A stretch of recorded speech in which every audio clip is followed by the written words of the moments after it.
Hi, thanks for joining Your Body Advocate podcast. I'm Ruth Cummings, your host, and today I am interviewing Michael McAleese. He is the owner of a school of massage in Illinois called School of Holistic Massage and Reflexology, and we have a really fun conversation about all kinds of things, body, muscles, and massage today. Let's take a deep breath to relax. Ready?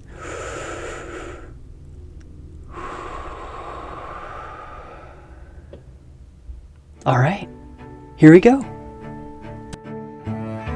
You're listening to Your Body Advocate, telling your body's side of the story.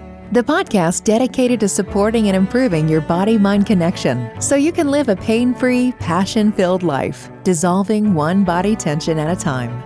Discover the healing properties of your own body language, and together let's explore ways to support and improve essential self-talk. Now, here's your host, Master of Encouragement and Body-Mind Life Coach, Ruth Cummings. Hi, everybody. Today we have Mike McAleese. He is a massage therapist that I know, and let me read you his bio so we know who we're talking to. Mike McAleese, in 1992, Michael's calling led him to pursue a career as a certified massage therapist and reflexologist. In 1993, he opened his own practice, the Holistic Massage and Reflexology Center.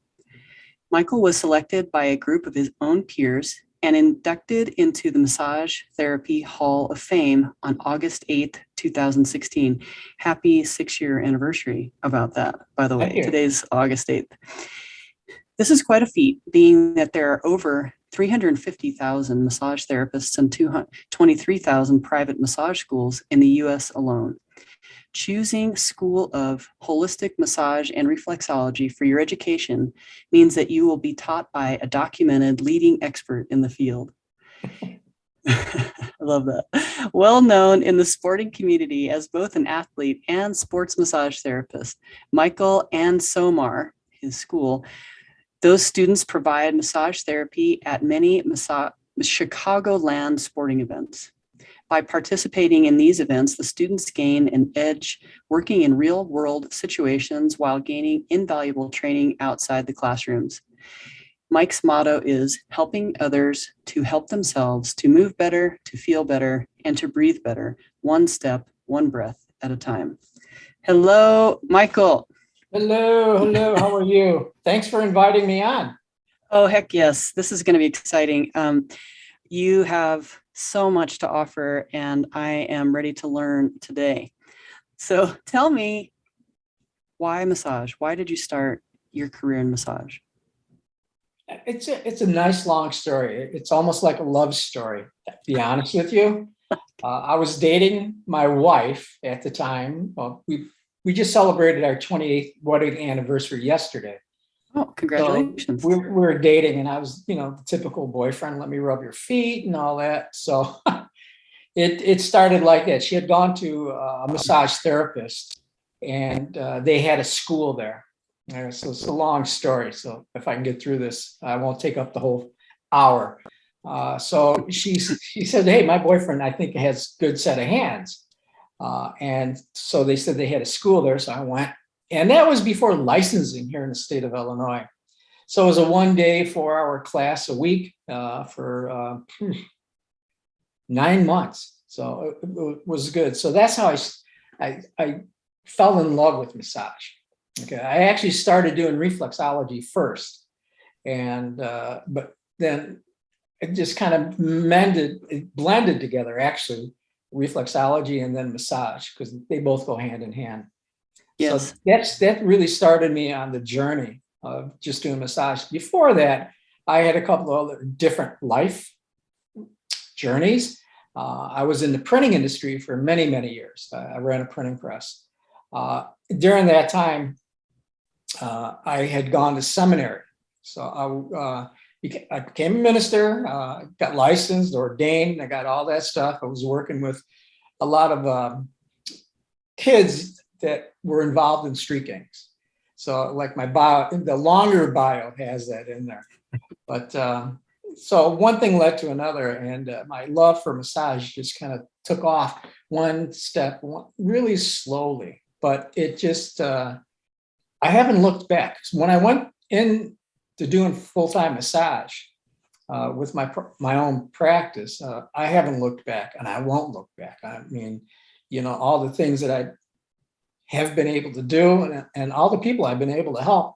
Not only that, all the people that actually help me, so I feel like what we give to our clients, man, they just give back to us. And so that's really how I started my career. It was good.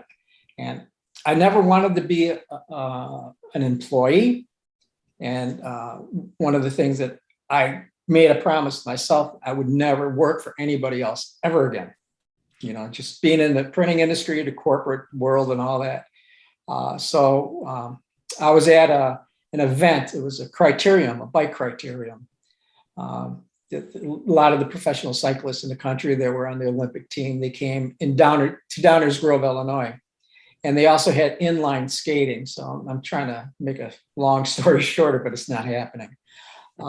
There I met some really cool people, and I was doing massages for the cyclists and inline runners. And there was a chiropractor there that saw me working, and he asked me if I wanted to, join his practice and all that. I said, I don't know about joining your practice, but I can rent out space. But the cool thing about that was I got a chance to work on Apollo Ono. I don't know how many people remember Apollo Ono. I think they just remember him winning Dancing with the Stars. He was only like 16 at the time. And he was doing more inline skating before he went to speed skating. So wow. I had the chance, and his manager kept bringing him up to Chicago for me to work on him about once a month. Him and Chad Herrick. I think Chad Herrick also was speed skating, but he never made it as popular as Apollo Ono. So wow. That's my story on that. So, and then when did you add personal training? This is going back about 11 years ago. I got bored being a massage. I wasn't bored being a massage therapist. I got bored doing the same thing over and over again. The continuing education classes were basically, now, a lot of massage therapists will get mad at me, but that's okay. They're the same thing, just wrapped up in a different version with a different title. Yeah, I agree. That's my opinion. So I needed to do something different because a lot of my clients were constantly coming in hurt from the gym. It's like I'm working out and I just can't get rid of this pain. I don't know. The personal trainer's telling me this. So, our scope of practice as massage therapists is almost nothing. Okay, if I can say that. I would go to the gym and I would watch what they were doing, but I couldn't say anything. I couldn't give them any pointers. All I could say was, watch me. So I would get on the machine and I would perform what they were doing. And I says, this is what you're doing. And looking around, when you look around our nervous system, especially when you're working out, if you're talking to everybody and your eyes are moving or your head's moving, guess where the muscle strength is going to go to? It's just the nervous system is going to go that direction.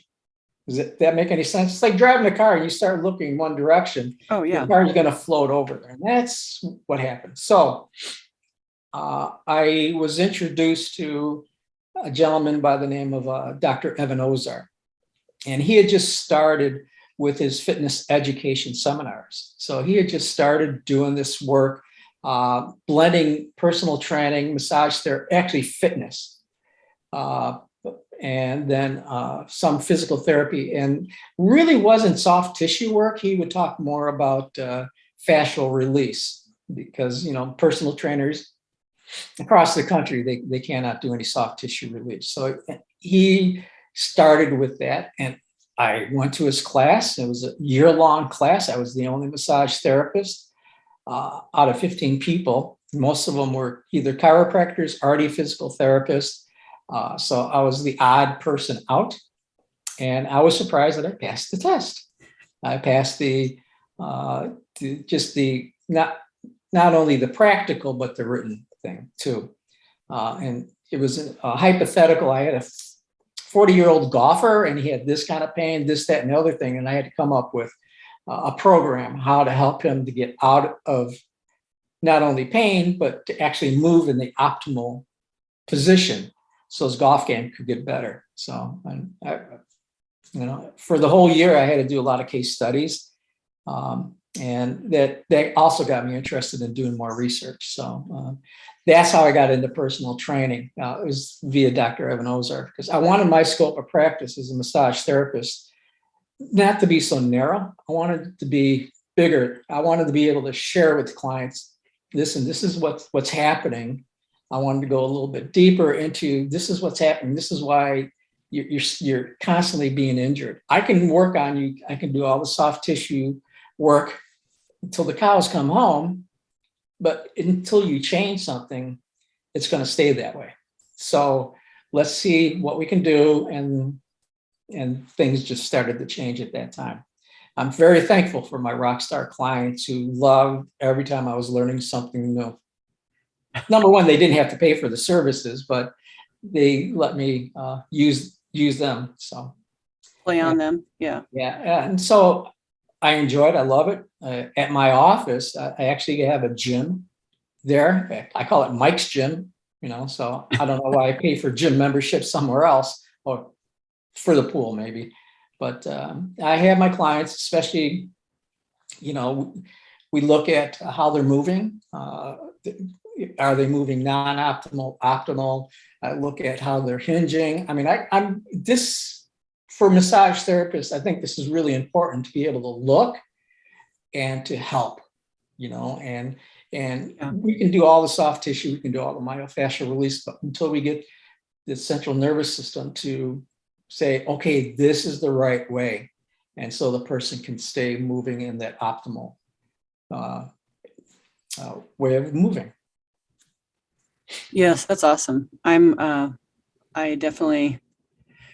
became a personal trainer a long time ago too, and I use it all the time. And I think that, well, just because the scope of practice for massage is so limited, you have to add it to be able to do some different things. But I wanted to talk to you. We've talked before, but for our audience, there's a lot of athletes listening and just a lot of people who have, they've done a lot of massage in their life. And, but I wanted to talk about, some of the isms about how muscles exist and how they hurt lactic acid, and how to, should we be using ice? This is a great conversation that's, in the, just as much as we can in our time together today. We can always do this again, but where would you like to start? Would you like to discuss the best or first? Ice versus heat. It's a major discussion amongst, I think, not only anybody who's in the bodywork or fitness industry and the massage industry and physical therapy, chiropractors included.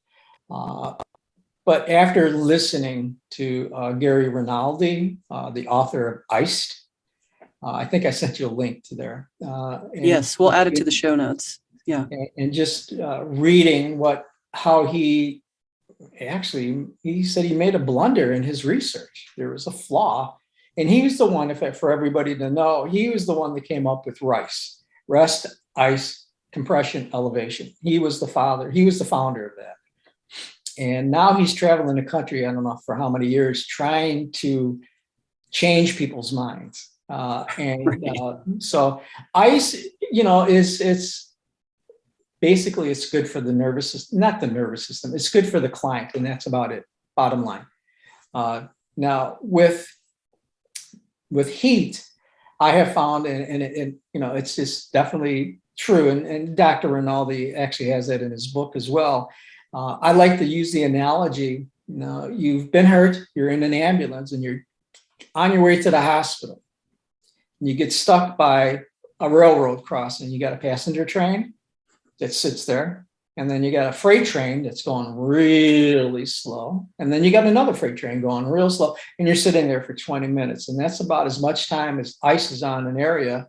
That's actually all it's doing is freezing the tissue, and it's stopping all the nutrients. It's stopping all the lymph, everything that needs to put out the fire for a healing. I mean, 20 minutes is a long time for the tissue to stay frozen. And it's just, after reading that and talking to him and doing a little bit more research on that, I've turned completely to heat, and a little story, I had total knee surgery done last year. It's been a year now. And of course, hospitals, they're going to ice. So they had my knee packed in ice, and I was out of it. I had all the drugs in me that were really good. So anyway, I developed drop foot.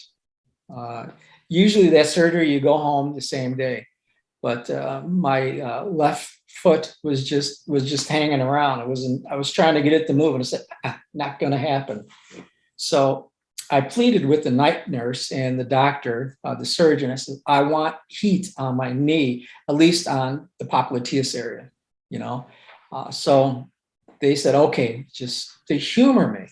And then a few hours later, when the muscle was warmed up without the ice, I was able to start moving and flexing and extending my foot. So by the time it was time to go home, the physical therapist came in and I was moving my foot. And I said, see, this is what heat does.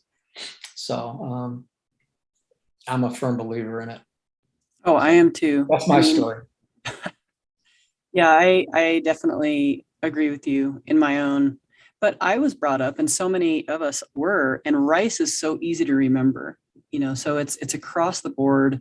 And for sure, when my kids sprain an ankle or hurt something, I run to the freezer, and it's like this innate type of response to that type of injury. And I just think it's interesting how our society is like that. And it's hard to change those, ingrained ideas of how to heal tissue. And it does stop pain for a minute. So I remember I had both my ACLs torn and had to have them replaced. I didn't have to have them. That's a terrible thing to say. I did have them replaced. And anybody out there who tears their ACL, in my opinion, say after 25, I would caution you to replace them.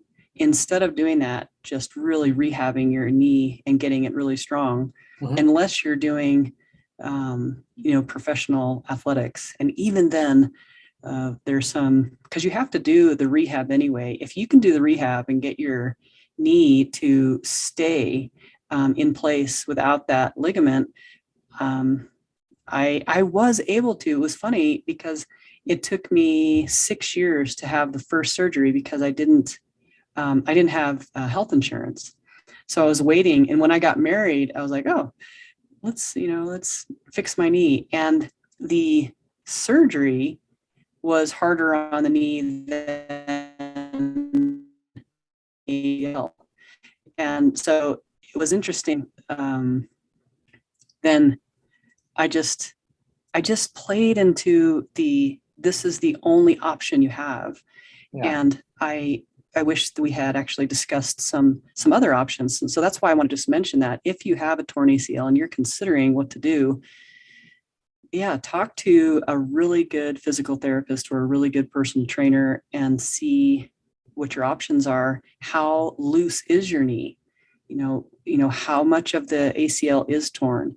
But even with that, one of the first things that I did, it was really, it was a pretty bad knee injury. And I went to acupuncture, and the doctor put in this huge knee into the middle to touch the ACL. And so I was watching him put it in my knee, and I almost passed out, first of all, but it kind of buzzed really warm.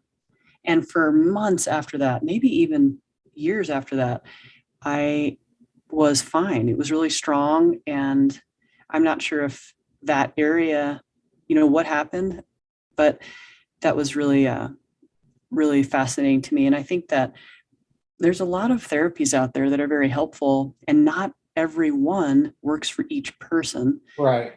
And so I think that's also something to consider, is what what does your body need, and to be open to the options that might come your way. I do believe that they come towards you if you need it. That's, Yeah. How I believe, and especially if I'm praying for it, that I believe that it shows up. And it was interesting at that time, things were coming towards me and I was deflecting them because I thought surgery was the only way. But Yeah. looking back going, oh, I did have options. And, but back to the ice, that was the first thing that happened. I tore my ACL on a soccer field, and an ambulance came onto the field to get me. And the first thing they did was put ice on it. And, but yeah, still in those years, that was a long time ago. It was still the number one, and I work on a lot of college athletes and pro athletes right now, and they get into the ice bath. It's just, I don't think right now, these guys, I think might be their children that will then stop using ice. But right now it's still big time in the athletic world. What are your thoughts on that? It's going to be a long, like you said, it's ingrained in us, and it's been like that for such a long time. But it's up to us, really, those who really understand the studies behind it and the research behind it. And as long as we can educate our clients, that education will move on to the next generation and their kids. I work with a lot of triathletes, professional and just the regular age groupers, and they were surprised with my protocol of using heat. I got to have ice on my hamstring. No, just trust me. That's why you're here. I would just use the heat. I'd have them go home, put heat on it every so often throughout the day. And, they're standing on the podium. Right, so, exactly. That's how it gets started, it's with our clients, and then they tell others, but you're still always going to have the people who are going to fight you. So I don't argue with that. I'm laying out my game plan, my protocol, my treatment plan. You could take it or leave it. It's your choice. We do that with all our clients. So yeah. It is ultimately their choice. You can't chew for them, right? Or drink for them, or at home put on heat.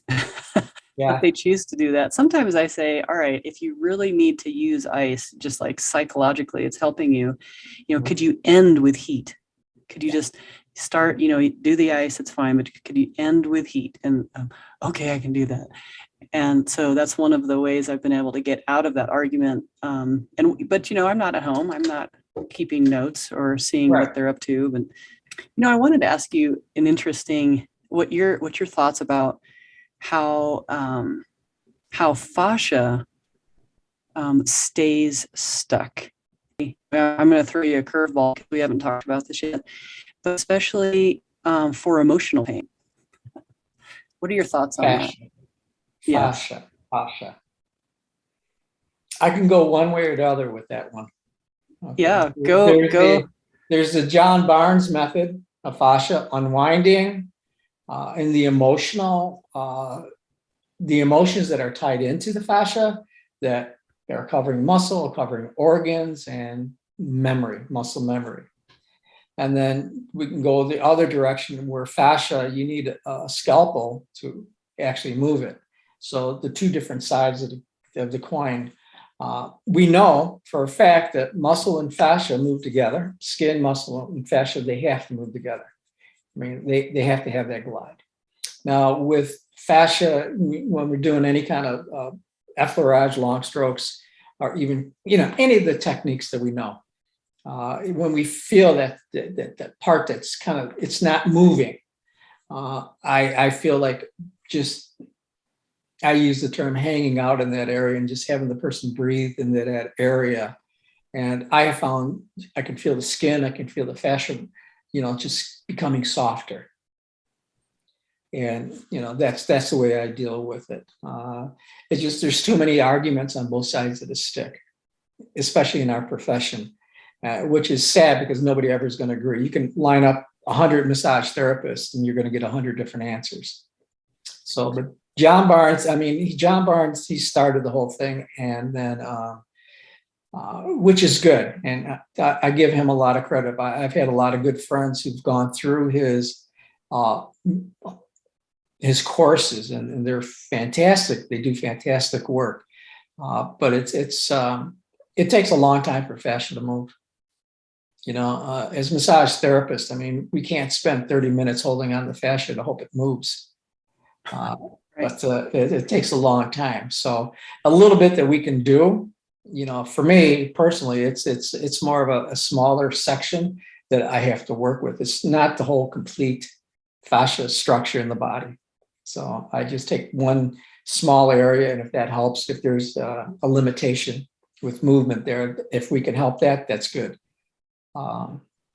And also using, not tools, but there's a ball that I use. It's called Roga, ROLLGA, and it's not a foam roller type of thing.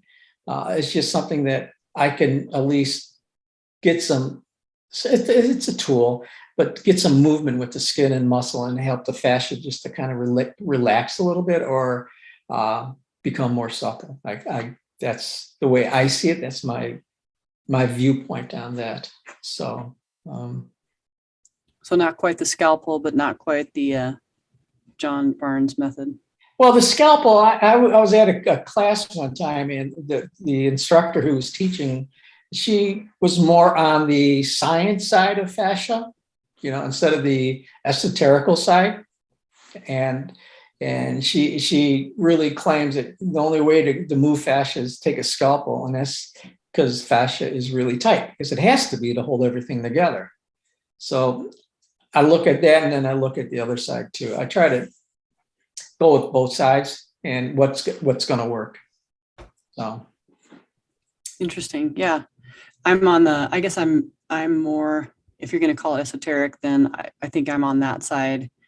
Just, but I do hold things for a good, I don't have much patience, but it seems like an hour. So it's probably about 10 minutes. But yeah, getting an area warm and pulling just gently in one direction. And it definitely seems like, whether it's just the skin, but there's, I've definitely seen some changes. And it's too bad in our profession that we don't all come together and kind of have better discussions and, agreements, or I guess, people can just agree to disagree, but there's so many great teachers out there, and I wish that we would communicate and be more, team oriented. But I'm a team player. Yeah, I am too. I'm in agreement with you about, holding for seems like an hour, but it's like 10 minutes. I still work on clients who want to come in just for a 60-minute massage. So if they do have a fascial restriction, it's like, okay, what do? I have to flip the coin in my head, and what am I going to go after? If it's a limited range of motion, I'm going to go with more fascia, do some fascia stretching, and and go from there.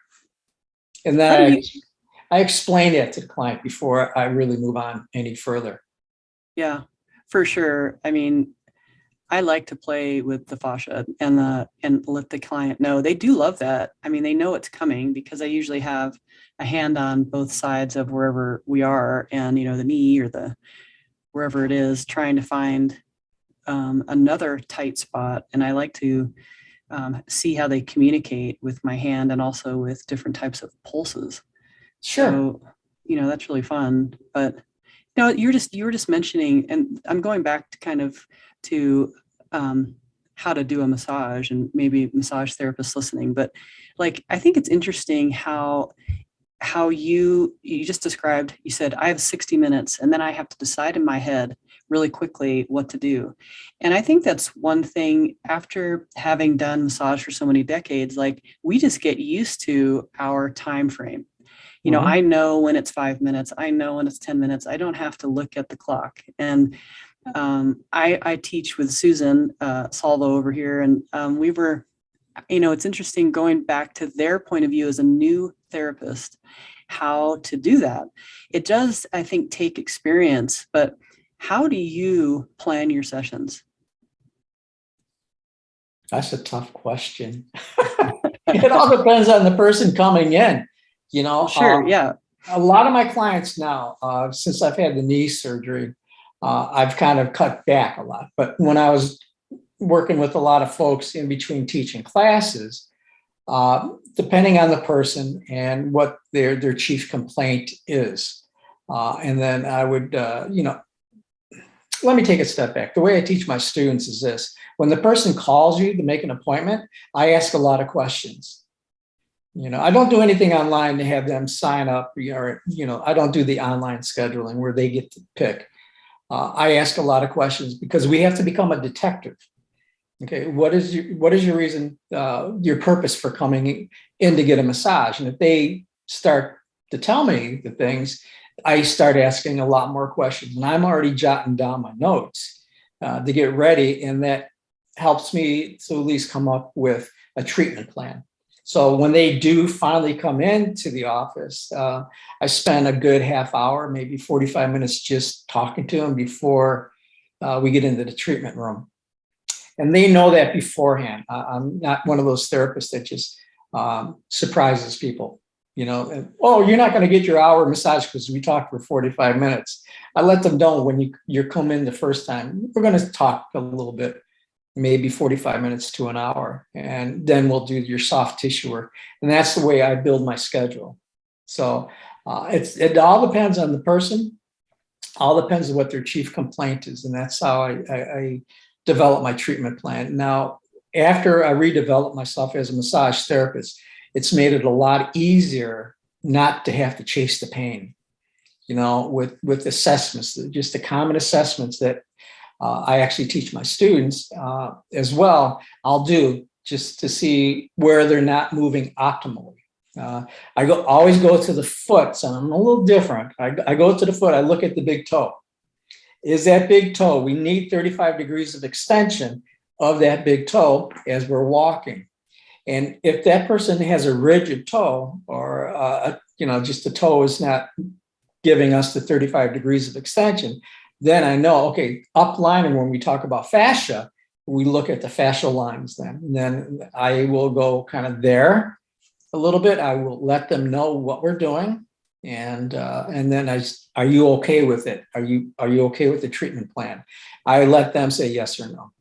And we go from there. I don't force myself on it, but people are coming to me now because they understand where I'm at with not only movement, and personal training, but also then what we're going to do with soft tissue. They know they're not going to get a full 90-minute rest, namaste, relaxation massage with beautiful music with the whales screaming and dogs barking. I play reggae in my sessions. I think the massage community is not going to like me, but I play reggae. So, and that just keeps the mood going, because if I'm going to do anything really firm to deep, I want them to think that they're on the beach somewhere in Hawaii or the Caribbean. A lot of my oncology clients love that. They want to know, they want to be on the beach when I'm working on them. Oh, that's lovely. I do you like Pat Metheny? Yeah. Yeah, that's what I play. But I'm a percussionist, a drummer, a jazz drummer, and so that's my favorite to play. And so some of my clients have heard those hundreds of times, unfortunately, but I like the same music, which is, I don't know how smart that is for their comfort, but it calms me down while I'm working. Music is important. Yeah. I mean, it's about us. And I think that if it bothers a client, I would change it, but I've never had that. I've only had one client say, I really don't like that reggae stuff. Can you play something else? I said, okay, do you want the dogs barking, the water's running? Which one do you want? My clients know my jokes are really terrible. They sign up for that. I'll never make a stand-up comedian anywhere. But even my students, when they sign on the dotted line, I tell them, listen, the finest print says you got to laugh at my jokes or you flunk the course. gets them every time. When did you start your school? I'm reading here 1999, right, with your wife. But and you guys were married at that time? How did that happen? So you just How we got married, we went to a church. Oh, no. I'm sorry, you walked right into that one. I did. Oh, hopefully they're not going to cut that one. I'll tell them not to. Well, to be honest with you, the way I started with massage, how I got into it after my wife went to that massage therapist and all that. They said they had a school. One of the things was my wife, before we met, actually, we met in high school. Then 18 years after the fact, we bumped into each other again. Oh, That could be another podcast. That sounds juicy. All right, go ahead. It was really fun. So anyway, what had happened, her and the guy that she was with, they were rear-ended. The car that hit him it was going over 150 miles an hour. So the car just kind of exploded into pieces. And she had her seatbelt on, but she had whiplash to the nth degree. And she had told me about that. And I had no clue what to do. So with reflexology, I just picked up a card and I started working on her neck. And she says, wow, this feels good on my neck. And I went, oh, there's something here. I just thought it was satanic or something. You mean reflexology? Yeah. But, that's how I went into reflexology first before I became a massage therapist. But because of her injury to her neck, it got me more interested in doing massage, and it really it's paid off. I mean, with her cervical spine, she does definitely have arthritis, because that's a gimme with any kind of whiplash, especially severe whiplash. But I've been able to help her, and that's one of the reasons why I went into massage, is if I could help my family to get out of pain. Sure. It wasn't so much movement at the time; it was just get out of pain and to feel good. That's what I wanted to do. And then one thing just led to another. So let me go back. When I was in the printing industry, I was going to school at the same time. So when I started doing massages part-time on my days off, I started picking up a lot of clients, and it was just, a lot of it was word of mouth, which I'm very thankful for. And then when I was able to go into it full time, I was working 60 hours a week. I mean, I was doing that many massages, and my wife said, hey, you just quit a job all those hours, and now you're going back to doing this. I didn't know how to say no to people. And that's one of the boundaries that we know as massage therapists. We have to say no. Long story, it just, I forgot the question. Well, how did you start your massage school? Okay, thank you very much. In Susan's book, and I want to thank you, Susan, if she's going to be listening to this, your book says at 65, you become a senior citizen. I'm 65. Thank you.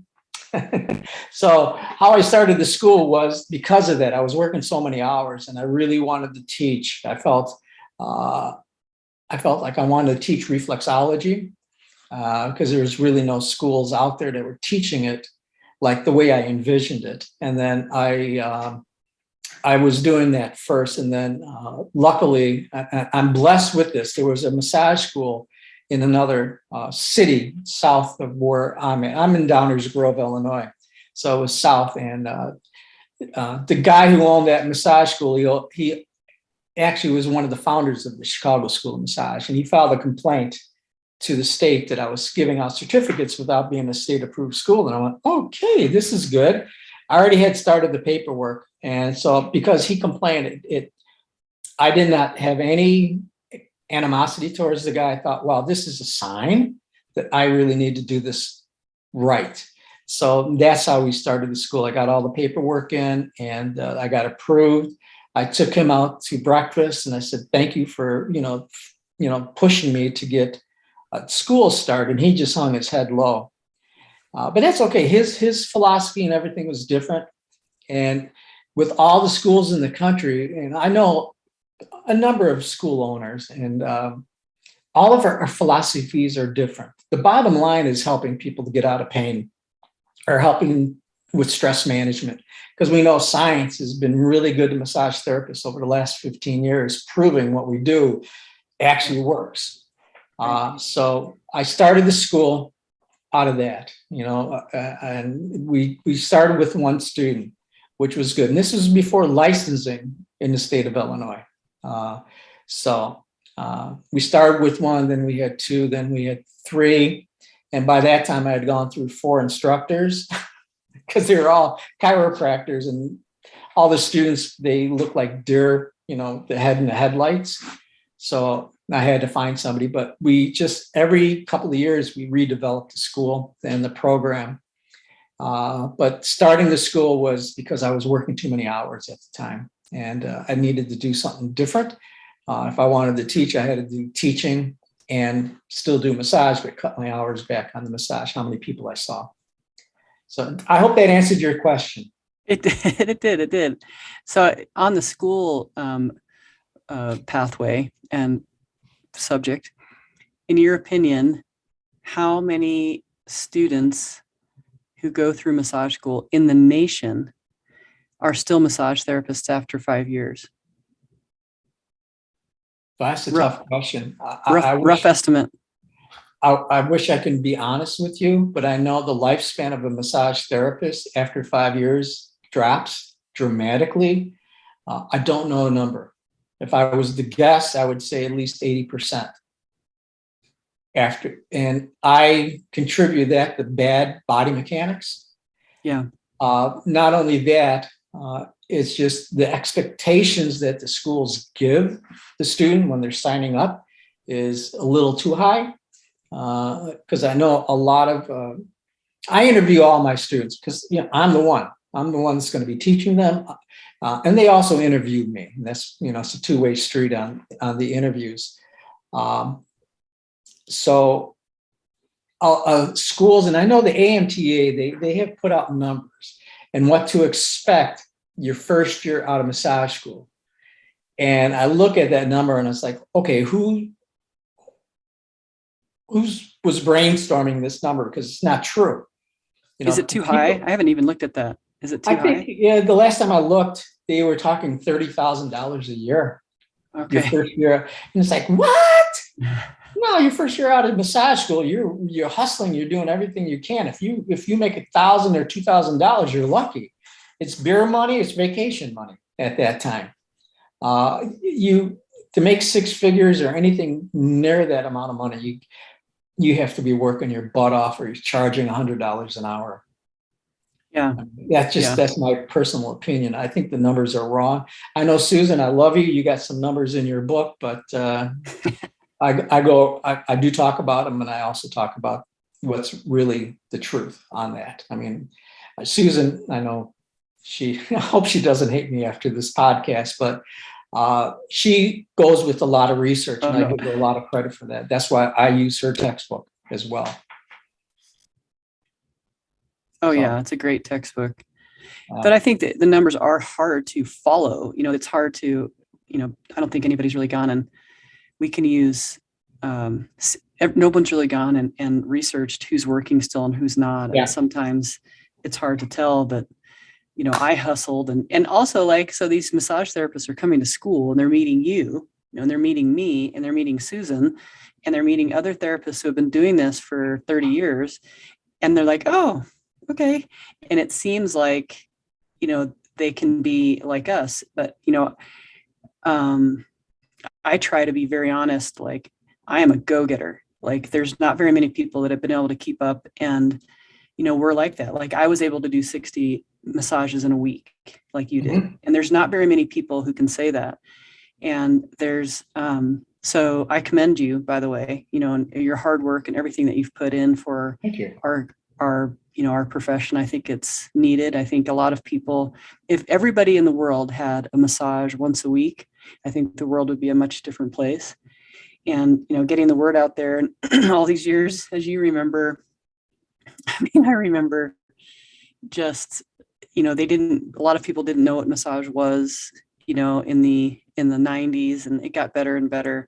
But I just wanted to hear, because I heard someone tell me 5% make it after 2 years and 2% make it after 5 years. And I never forgot those because of the, because it's like a rhyme. And that made me want to hustle even more. Yeah.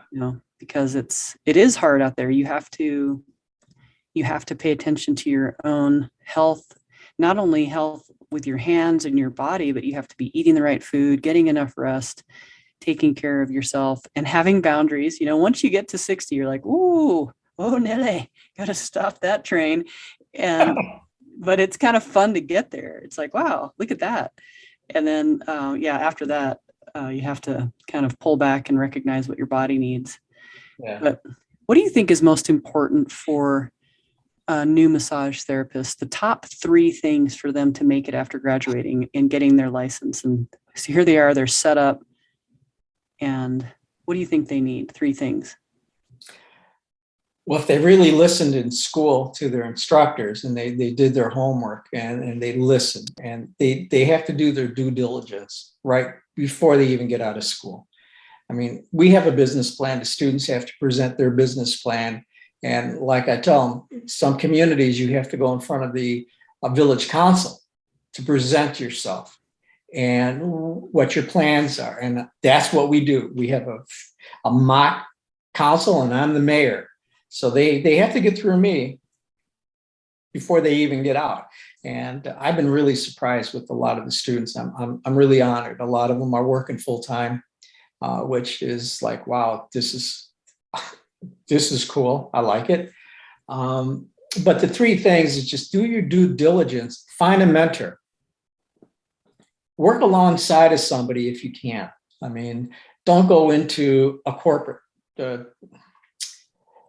For some people, they want to jump right into, I know what you mean. Yeah, right. Like Massage Envy. I think Yes. everybody across the country knows the ones I'm talking about. But find a mentor. Find somebody that you can learn from, somebody who's been in the business a long time and is really knowledgeable, also about research. Because there's a lot of things out there, a lot of myths that are out there. Like we were talking about lactic acid. All right. We'll touch on that one. But I tell my students, find a mentor. I'm more than happy to be your mentor, but you've just been with me for a year and I've given you all the information that I know, because I tell them the good and the bad and the ugly, things that I have done wrong, things that I was like triple booking on one day. It's like rookie mistake. I've done this a couple of times, or I've gone too deep on somebody after they said, that's really hurting, thinking you need this. I've made those mistakes, and I share with the students, hey, I made those mistakes. Don't do those things. This is what school is all about. I will break you of your habits, especially body mechanics. I will give you the father look with one eyebrow up and my lip curled. So I'm an eagle when it comes to, I'm a hawk, I should say, when it comes to body mechanics. But get a mentor, really work and ask a lot of questions. And just pay attention to your clients, what they're saying. You have to lean in to learn to listen, what they're going through, what their complaints are. And they want to talk to you. They want to trust you. And you have to build that rapport. Don't think you know it all, because many massage therapists, when they come out of school, they think they know it all. And I made that mistake. And I'm surprised I'm still working because of that mistake I made. I thought I knew more than a doctor, and that was a big no-no. I mean, he still refers to people to me because we had a nice talk, and I had my tail between my legs because he brought me down to where I needed to be, and I learned my lesson. So just being mentor, learning your clients, and just don't think that you're overly smart.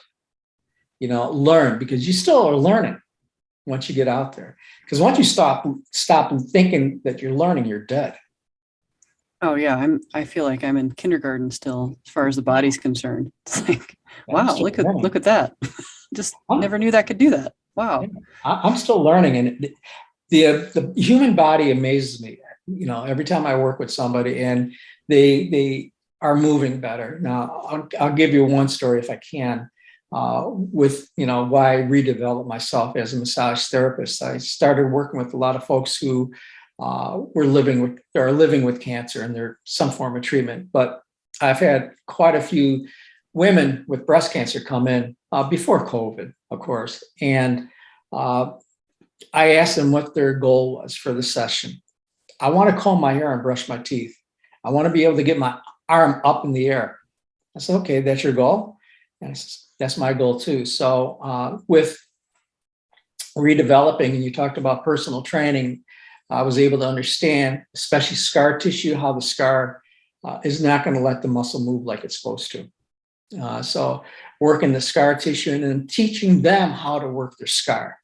Because the question I always ask, did the surgeon or the physical therapist, anybody show you how to work that scar? And all the answers were no. Geez. So I would teach them, and a couple of the women, the first group that came in, ladies came in, and she says, look what I can do now.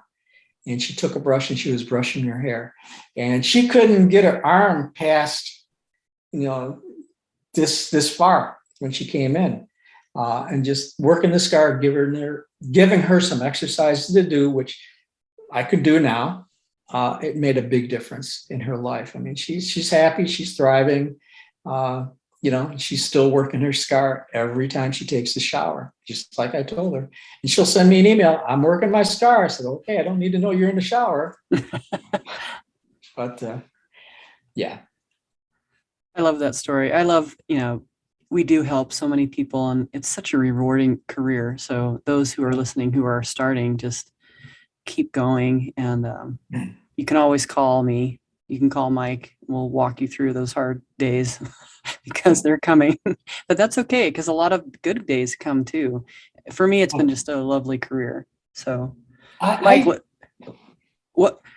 Oh, continue. I was gonna say, let's talk about lactic acid, but we can finish. Let's go there. I was just gonna say, I love what I do, and I love sharing with others. I mean, my byline is I love to help people to help themselves, because as massage therapists, we can do all the soft tissue work, but we need to show them what they need to do at home. I call it home play, because nobody likes to do homework. Who likes to do homework? Nobody does. When you're a kid, you never did. I mean, I would ditch my homework and go out and play. But I give them home play to do. And as long as they do that, then we're working together to help them to feel better and to move better and to breathe better. So that's changed over the last, like I said, 10, 11, 12 years. I'm still learning more about that. And let's get to the lactic acid thing. Yes. That's how it's right with ice, how we were raised, that you're going to flush out the lactic acid. Your muscles are sore because there's lactic acid. Let me get that out of your muscle so that your muscles don't hurt. Those are my remembrance, my memory, of those conversations. So tell us about lactic acid. Okay, there's two ways I present it to my students and I present it to my clients. To the students, I really joke about it. To my clients, I try to get as serious as I can, but I also make a joke about it. I usually say lactic acid, okay, that's the burn that runners will feel. That's, especially with the runners that I work with. That's the burn that you feel. And then it goes away. And guess what? I'm not there rubbing your leg while you're running. Otherwise, you'd be tripping. But it's just the liver takes care of it all. I mean, the massage therapists, we're not that strong. I mean, we're moving things, but we're not removing lactic acid. It's just, and I just kind of let it go with that. It's just the liver does what it has to do. The body knows how to get rid of, I call it muscle poop. I'm sorry, but I'll probably get in a lot of trouble for that one. That's okay. It's just, all it is just the byproduct of the muscle energy. Just, it's there, and the liver just takes care of it. That's what our lymph system does. So there's no, we don't need to do it. We don't need to tell people that, I'm going to push all that lactic acid out. It's already gone before they even get to the office. The runners feel it. That's the burn that they feel in their legs, and then it goes away. So, Excellent. but Thank you for that. Yeah, Oh, you're go ahead. welcome. I also tell people to listen to Laura Allen's Toxin Talk. That's Oh, okay. YouTube. I don't know if you're familiar with Laura Allen. I think so. Talk to Susan about Laura Allen. She's a great lady. And she's got on YouTube, it's called the Toxin Talk. Toxin Talk. Okay, I wrote it down. Yeah. I'll put it in our There's show notes. another icon in the massage industry. His name is Cliff Korn. And he's also come up with some science behind the lactic acid myth. And he's been promoting that for such a long time, but schools are still teaching it. Massage therapists are still using it. I still have clients say, hey, I know I need to drink a lot more water to flush out the lactic acid. I said, no, you just need water because it tastes good. Yeah. I don't really, I guess I've already talked to my clients about it. I haven't had that conversation in a while.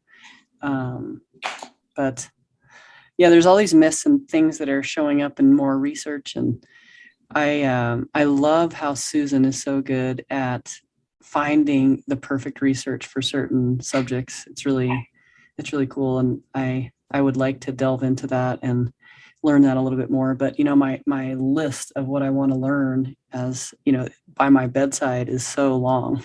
The books I want to read and all the podcasts I want to listen to, the TED Talks I want to listen to, etc.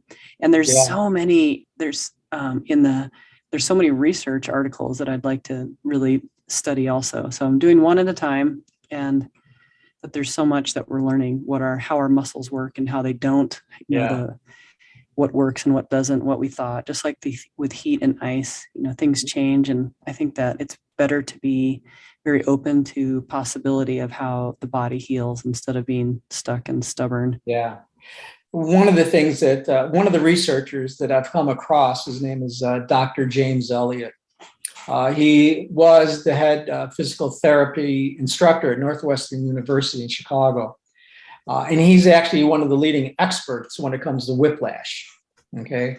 And, when there's a big court case, he will be the expert witness. And the person that hires him, they usually win a ton of money because he knows his stuff. And the research that he's done and his team has done, especially with whiplash, and I know a lot of massage therapists, we all work on somebody who's been in a motor vehicle accident. Okay. And, we know what we shouldn't do, but we also need to learn also after a certain age. And I believe his research is showing that after the age of 35, if you've been in multiple car accidents with whiplash, what happens to the muscle tissue is fat infiltrates the muscle. And that it really took me by surprise. I had him lecture at my school one year because his wife happened to be a student, which I was like, score, this is cool. But when he talked about it, it made a lot of the students like, what? And I had other massage therapists come in and they didn't believe any of a word he said because of that. Did something go? That was my computer one ding. I'm sorry. Oh, no problem. But he's got the MRI, the real deep MRI studies to show how the muscle tissue actually turns into fat. And that's something that is like, okay, we can do all the soft tissue work. Guess what? It's not going to change anything. This is why for a lot of physical therapists, they continue doing the same type of exercises like personal trainers will do, and nothing is changing. So with that, I just wanted to throw that out there because we had talked about researchers, and I forgot to talk about Dr. James Elliott. He lives in Australia right now, and he's just a great guy. And his research is just it's impeccable. I mean, he's spot on with a lot of his stuff, and it's changing. I hope in one day that it kind of filters into the massage business, our massage education with that type of research. And I think Susan She has done a fantastic job. I'm not trying to build her up. She's already an icon in my eyes. I love working with her as we were writing the test for national certification and board certification and all that. And that's how I got a chance to meet her. And I really adore her. She's just really smart, and she's got a crazy sense of humor. Yes, she's a lot of fun. But, she has brought a lot more research into it. And I think for massage therapists, that's what we need to do. If you want to be a part of the medical profession like everybody wants us to be, you better start reading research and leave all the myths off the table. And when we have our practice, when we come up with our treatment plan, let's have it research based. Okay, the proof has to be in the pudding, because people always ask, "You sure you know what you're doing? Is it really going to help me?" And the research is showing, yeah, but it's not going to be overnight. I'd be a gazillionaire if it was. Yes, yes, that's true. Hey, Mike, this has been really fun. Thank you for your time today. And can we meet again and get into some other ideas of massage and how muscles work and how muscles heal sometime? Yeah, I would be honored. I'm actually honored that that you asked me to come on as a guest, and I do appreciate it. Oh, it's great. I love your work. I'm thankful to have gotten to meet you through Susan. So I appreciate that. And I would like to do some more conversations about, the muscles. There's not very many people that I can talk to about it that understand. So my husband's like, mm-hmm. And so, you know what I mean? It's, but there's more that I'd like my audience to hear about what they can expect in their muscles and injury recovery and things that we could talk about, even cancer and some other things that we might be able to cover. That's huge for me. That's was my father passed away of pancreatic cancer. I'm sorry. That was quite a while ago, but I wanted to do more. And what could I do? I didn't have a firm understanding of what to do and what not to do. And then I met a young lady. I don't know if she's young, but her name is Iris Cahill. She's out of Boulder, Colorado. And her whole practice is about breast cancer. And she's developed some really tremendous things to work with women, of course, women or men with breast cancer. And I've been honored to be her teaching assistant whenever she comes to Chicago when I host her. And I've learned so much. So I actually bring that into the classroom for, entry level, whatever you want to call it. But I'm more than entry level. I give the students a lot. So they're not afraid to work on somebody with cancer, because I don't know when you went to school, but I was always taught you don't work on somebody with cancer because guess what? You're going to spread the cancer. It's like, oh, no, really? Seriously? Right. So I didn't touch anybody with cancer for a long period of time, but I did work on men who were dying of AIDS when I was in massage school. And I got into a lot of trouble with my nice. But I went to a hospice center, and I never wore gloves because, if you wore gloves, the person already feels bad about themselves. So, but I did a little bit more of my own research when I was in massage school about AIDS at the time. And I'm always going to stand by that research. And so been through a lot. I've done a lot. So with movement, the way the muscles, especially working with athletes, and that's if I can plug my sports massage class. Of course, please. It's 13 weeks.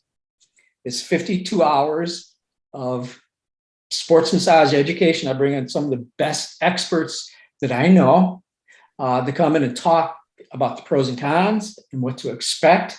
And a good friend of mine, Terry Bisalati, she works at Northwestern Hospital with the football team.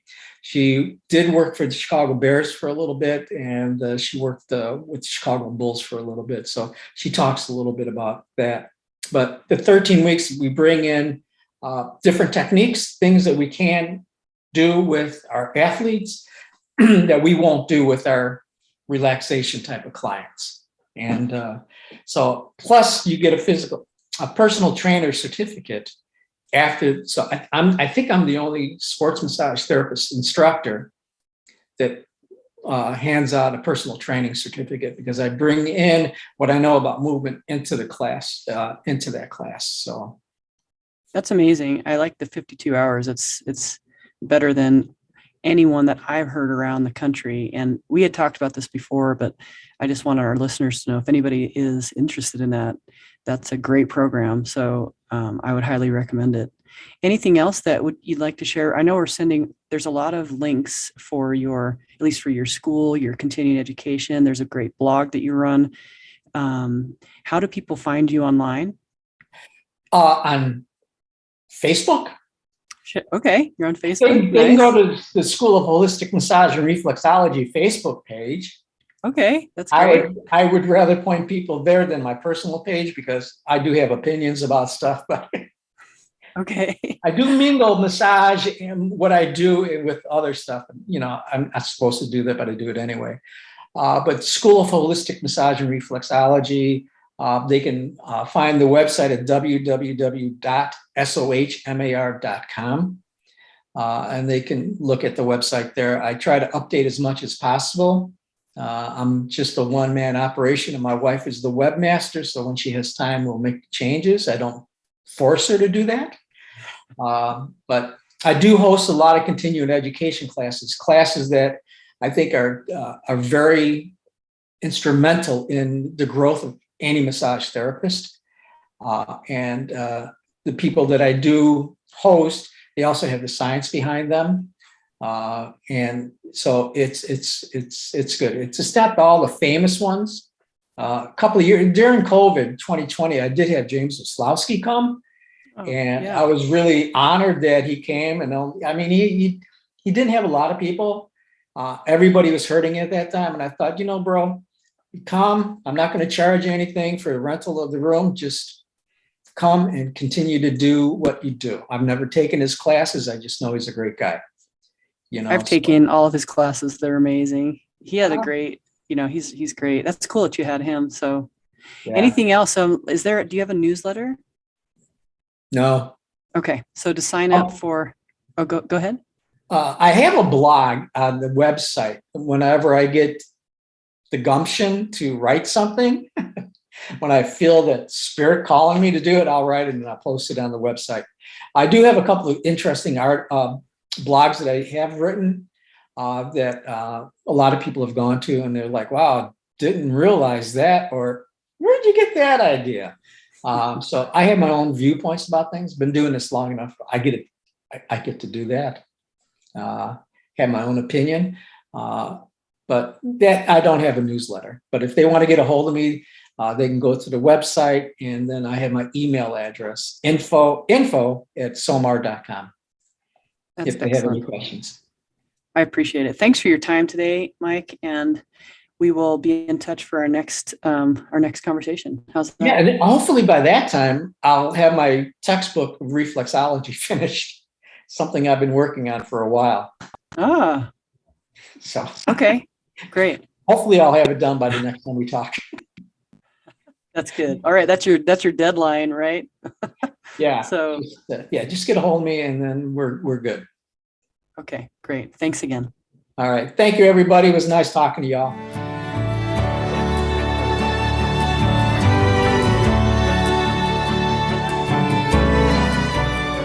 Thanks for joining us today for this interview with Mike McAleese. All of his notes are in the show notes below. But if you don't have the show notes and like to get a hold of him, you can email him at SOHMAR1@comcast.net. And SOHMAR is spelled SOHMAR1@comcast.net. You can also always email me if you'd like at ruth@ruthcummings.com if you have any questions or would like to be on the podcast. And I will see you next time. Bye-bye.